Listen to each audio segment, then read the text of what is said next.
The Russian and U.S. presidents signal a new partnership between the countries, ranging from defeating terrorism to restoring economic ties, in their first phone conversation since Donald Trump was sworn in.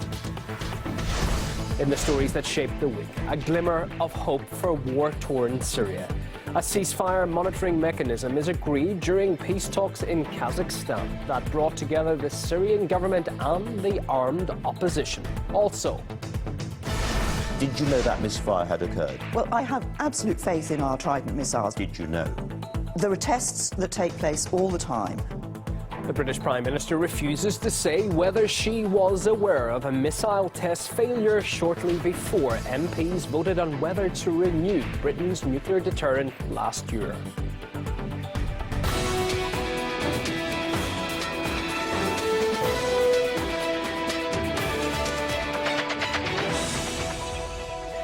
With the top stories from the past 7 days and right up to the moment developments as well. This is The Weekly at RT International. My name's Ewan O'Neill. Hello and welcome. Donald Trump and Vladimir Putin have signaled the possibility of a new partnership between Washington and Moscow in their first conversation since the newly elected U.S. president took office. The two spoke by phone for nearly an hour on Saturday.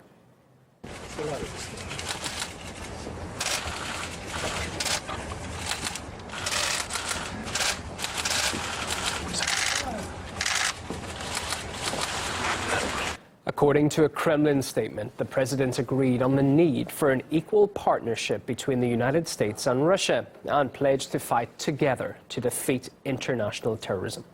They also talked about establishing strong trade links between the countries, and they agreed to arrange a face-to-face meeting later on and to maintain regular contact, as Emily Sue reports now. President Trump was scheduled to talk to 5 world leaders, but undoubtedly his phone call with President Putin was the most anticipated one, and some would even argue the most important one. And the two leaders, well, it's fair to say they certainly did not disappoint, as they vowed to work closely together and on a personal level to reboot U.S.-Russia ties. In the phone call, the two also discussed Syria and international terrorism. They stressed the need to unite efforts in fighting the main threat, international terrorism. The presidents spoke about coordinating Russian and American actions in Syria to defeat ISIL and other terrorist organizations. Well, previously, we've repeatedly heard from Trump saying that he was willing to, quote, knock the hell out of ISIS together with Russia. Now, of course, Syria was one of the biggest stumbling blocks between Moscow and Washington. But now the two leaders have vowed to work closely together, starting with Syria. But of course, it'll take a lot of time and effort to mend those broken ties. Shortly after the phone call, we've also learned that Trump has signed an executive order to get his team to come up with a strategy to defeat ISIS within 30 days' time. Of course, it's too early to say what will be included in his strategy, but certainly it'll be interesting to see how this cooperation between the U.S. and Russia will pan out.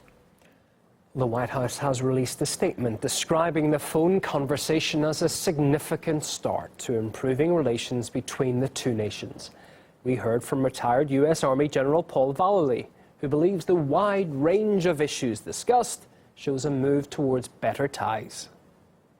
We start a new chart, a new map, a new roadmap with Russia. You have two strong leaders that want to make things happen in a positive manner to further relationships. So I think there's a lot there more positive than negative. You have a new leader in America, somebody that understands how to make a deal, how to negotiate. Now you have a new alliance which is targeted on and focused on reestablishing what I call the Renaissance in Syria, and with the simultaneous destruction of ISIS. So that's the plan, and I think it's going to happen.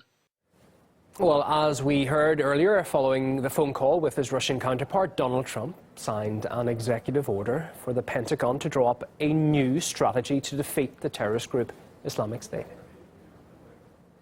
To defeat the Islamic State of Iraq and Syria, in other words, ISIS. The executive order sets a 30-day deadline for the Joint Chiefs of Staff to come up with a new plan. It also highlights the need to identify new coalition partners in the fight against terrorism.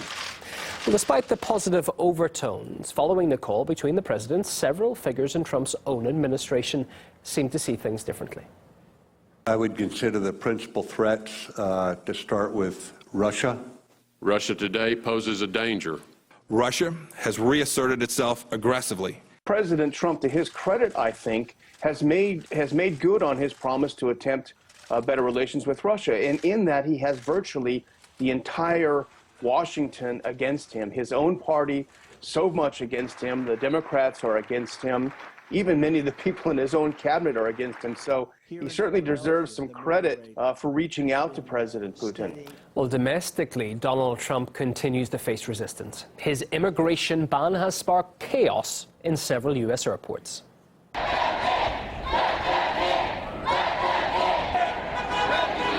Thousands have decried Trump's ban on migrants from several countries entering the U.S. But the order has already hit a hurdle after a federal judge blocked part of it and ruled to stop deportations nationwide.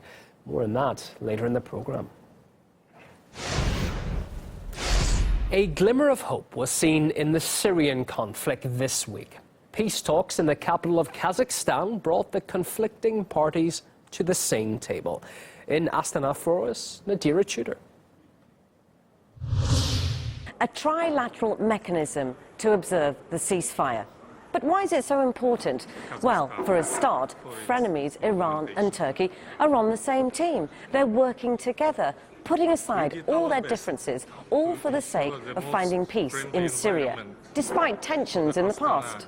There was serious discussion about this mechanism regarding how to ensure that this ceasefire will not be like the previous ones, which then started breaking down after a while. And that is quite a deliverable. Expect the unexpected. Syrian armed opposition group sits in the same room as Assad government officials. This is a major breakthrough. So they didn't talk directly, and they sat one table behind the other. But there's only one word for this: groundbreaking. We did have both the armed groups, representatives of the Syrian opposition and the Syrian government. And we had them in a meeting room, as you can see, when they were also together with Iran, Russia, Turkey, the U.S. ambassador representing the new U.S. administration, and the United Nations.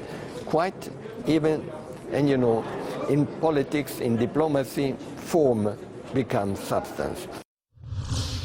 So what happens next? Well, Geneva's always been seen as a cornerstone for peace talks, and Astana's by no means a substitute, but it has been recognised now as a much-needed boost for the peace talks. Here's what everyone agreed: no military solution. In fact, a political solution is essential, and the opposition, and this is a key fact, has acknowledged that Russia is a guarantor for the peace process in Syria.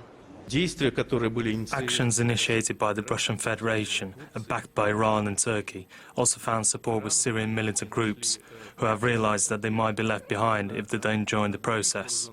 We're getting signals that more and more groups are seeking to join us on the Astana platform. Do you think that the Astana talks here have been almost a building block, the start of that building block to the Geneva talks? The answer is yes. And I would add a brick on a building that needed that type of brick. As Nadira touched upon there, the next round of Syrian peace talks are due to start next month in Geneva. The text of a new draft constitution drawn up with the help of Russian advisors during the Astana talks is expected to be discussed there. It outlaws discrimination on the basis of gender, language or religion. It calls for the word Arab to be dropped from the country's official name, and the document stresses the need for Syria's territorial integrity to be upheld and for Parliament's powers to be expanded. It also bars the Syrian military from involvement in politics. However, several opposition representatives are playing down the paper and say they can't confirm all the points made. Meanwhile, U.S. Congresswoman Tulsi Gabbard has renewed her call on Washington to stop, as she describes it, regime change war in Syria. That's after she spent 4 days in the war-ravaged country speaking to locals in different cities in an attempt to learn the truth about the conflict. She posted photos of the people that she met and called for an end to America's arming what she calls terrorist rebels in the region. However, the thoughts of the Syrians that Gabbard met didn't get much attention. Unlike her meeting with Bashar al-Assad, this is some of that reaction, sparking a wave of criticism. One tweet dubbed it disgraceful. Another accused her of legitimizing genocide. And some journalists even suggested that the trip itself had been organized by the Syrian government. And during an interview at CNN, Gabbard's on-the-ground experience in Syria, well, it seemed to go unnoticed as well. To see firsthand what was happening there, to see that situation there. Did you meet with President Bashar al-Assad? What did Assad have to say? Did you have any compunctions about meeting with somebody like that, giving him any sort of enhanced credibility because a member of the United States Congress would meet with someone like that? Well, for years, the West has demanded that Assad step down. But now, just a week since Obama left the Oval Office, Britain's Foreign Secretary Boris Johnson has voiced that maybe it's time for a fresh approach. We've been wedded for a long time to the mantra that Assad must go and so on. We haven't been able at any stage to make that happen. And that's produced the difficulty that we now face. However, some suspect that Boris Johnson is perhaps looking out for himself as well. A range of global figures that have refused to negotiate with Assad have all left the political stage.